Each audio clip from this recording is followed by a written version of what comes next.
10 p.m. Eastern Daylight Time. LiveWeatherBlogs.com meteorologist Bob Acanfrio with a late night tropical update for Monday, September 27, 2010.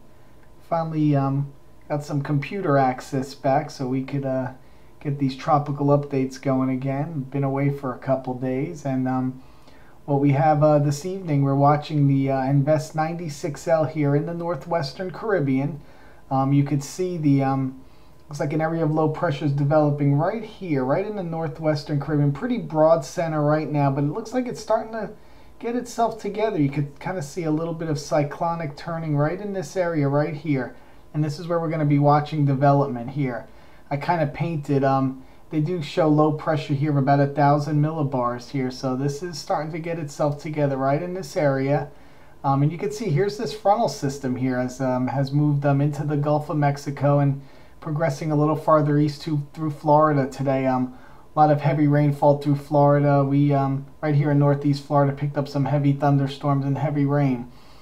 So you see this is where the focus is going to be the next couple days as this system tries to develop and then moves northeast across probably western Cuba tomorrow, and then up along South Florida Wednesday, and then off the coast here of east coast of Florida Wednesday night, and then off towards possibly a second landfall across South Carolina, North Carolina coastlines by Thursday, Friday time period. I'm going to focus a lot of rain across southeast Florida. West Coast Florida should be pretty dry with this system. As this system pulls to the northeast, they're going to be on the dry side of this system. So the heaviest rainfall will focus along the east coast of Florida, especially the southeast coast, and could be numerous flood advisories and flood watches and warnings for the South Florida area. So this is what we're going to be watching for development the next couple days. Looking at the radar tonight, starting to see some rainfall start to move across the Keys here, Key West, up towards Marathon soon. So this area will progressively get wetter through the day tomorrow night, and then definitely Wednesday will be the time frame. Wednesday night for the South Florida area, especially southeast. And it's really going to depend on how far east or west the system goes, how much effect the South Florida area will have for this system.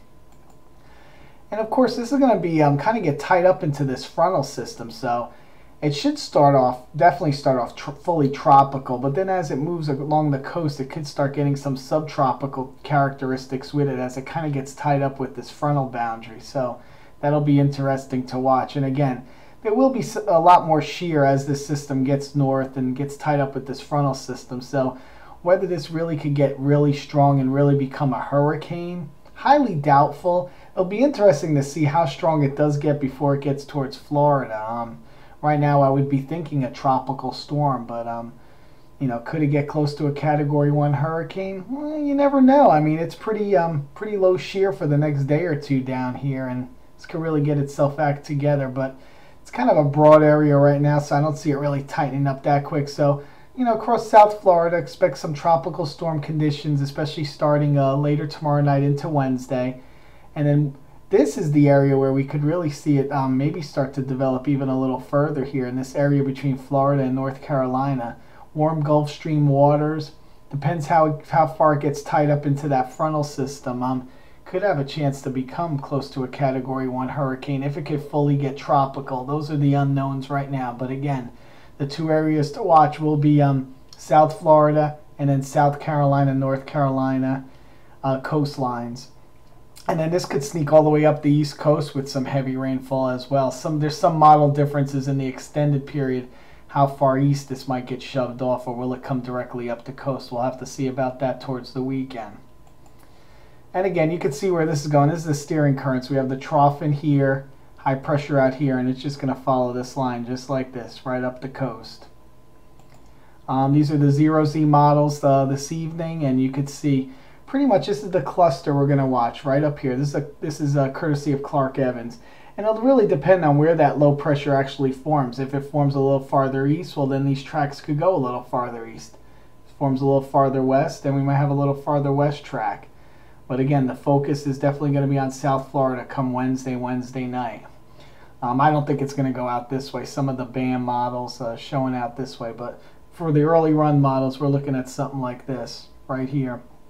And then possibly a second landfall come about Thursday night, Friday in the South Carolina, North Carolina area. And again, intensity models, you can see this is the area around when it gets near Florida. Everybody's in that tropical storm range. And then does it get a little kick up towards that hurricane status before it hits North Carolina, South Carolina? Possibly. We never know. Again, we'll have to see how far tropical this system becomes. That's kind of the unknown right now. Latest GFDL model, and you can see here, basically keeps it a tropical storm the whole time. Again, affecting the South Florida area Wednesday night, and then up towards South Carolina, North Carolina by, this is looking like more like about Thursday, like I said, Thursday night time frame. GFS model is very interesting. Well, this is towards the end of the run. Let it loop up again, and we'll show you this running in its entirety. And a lot going on with the GFS, and it looks like this string of storms across the Caribbean could continue for a couple weeks here. It'll be interesting to see this evolve. But here's the system right here, again, tracking it over western Cuba, then up towards South Florida, then up towards North Carolina. And the GFS actually takes us all the way up the coast, spins up another one, and then later this weekend, Sunday, Monday time frame, spins up another one, gets close to Florida, then high pressure comes and shoves it back south. So that's going to be very interesting to see if we get another system to come out of the Caribbean later this weekend, early next week. GFS and Euro kind of differ in the extended. Here's the Euro model, again showing our system, but then it shoves it quickly off to the east, has a deeper trough in here, and actually keeps later in the period where you saw the GFS bring more systems closer to Florida, kind of keeps these systems farther east in the extended. So a little bit of differences there between the GFS and the Euro model, where the Euro model has a stronger trough here along the east coast. So we'll have to see, but you can see with Invest 96L or Nicole kind of brings it the same way as you watch this loop up again.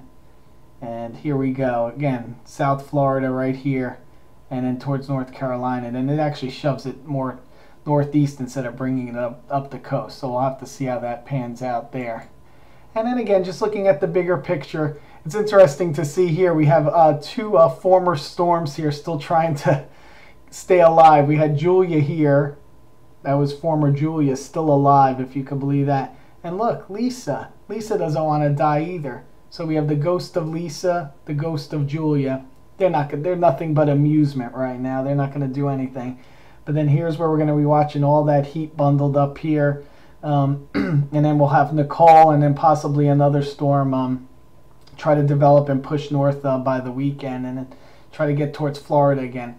Needless to say, a pretty rainy period for Florida for the next week, really. It should be a lot of rainfall here for us. And watching another little wave here across the central Atlantic here. This could move into the Caribbean, and who knows, ignite something else in here. So we'll have to watch this area as well. And it was also interesting to see, this is still the remnants of Matthew here. You can see still a little bit of spin here in the mid-level. So continues to spin here. Never got into the Bay of Campeche. Came pretty close, but didn't do it. But there's the remnants of Matthew. And again, a lot of rainfall in this area.